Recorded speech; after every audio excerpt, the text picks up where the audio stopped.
Yo mga idol, kamusta? Sports Talk PH nga pala.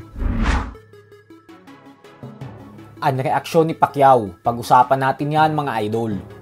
Ngunit bago ang lahat ay huwag kakalimutang mag-subscribe at i-click ang notification bell button for more sports talk.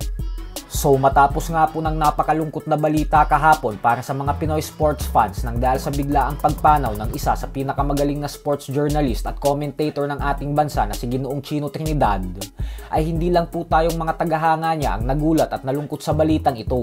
At bagkus maging ang ating pambansang kamauman ni Pacquiao ay ganun din ang naging reaksyon. Sa pamamagitan ng isang post sa kanyang official Facebook page, ay naglabas ng mensahe ang 8th Division World Champion patungkol sa pagkawala ni Trinidad. Ayon kay Pacquiao ay sobrang nalulungkot umano siya nang dahil sa biglaang pagpanaw ng kanyang matalik na kaibigan na si Chino Trinidad. Hindi lang daw isang journalist si Chino, at bagkus isang tunay na makabayan daw talaga ito na laging pinaglalaban ng Philippine sports kasi sobra daw talaga itong mahal ni Chino ng buong puso.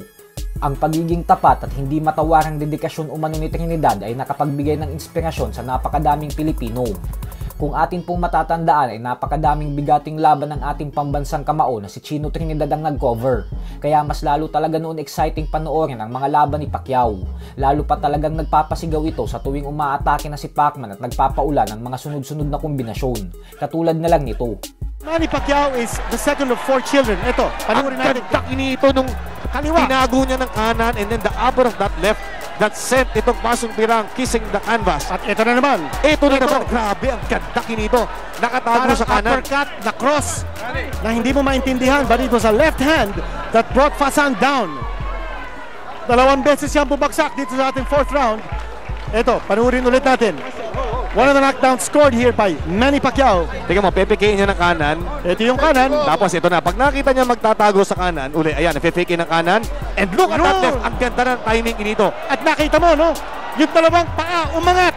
Umangat yung dalawang paa from the canvas. Bihira natin nakikita yan. Mamaya babalikan natin yung angle just to show you how excellent that form of Manny Pacquiao was when he delivered that. Ang ganda at saka yung power. Yung power. Umangat yung dalawang paa from the canvas and you rarely...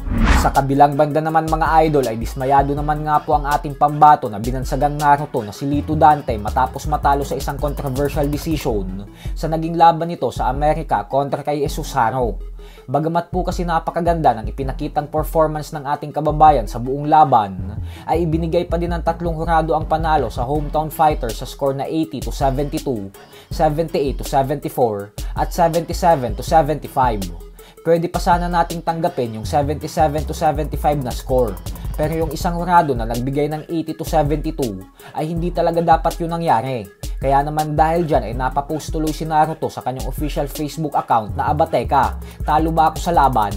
Ay oo nga pala, sa ballpen lang pala ako talo.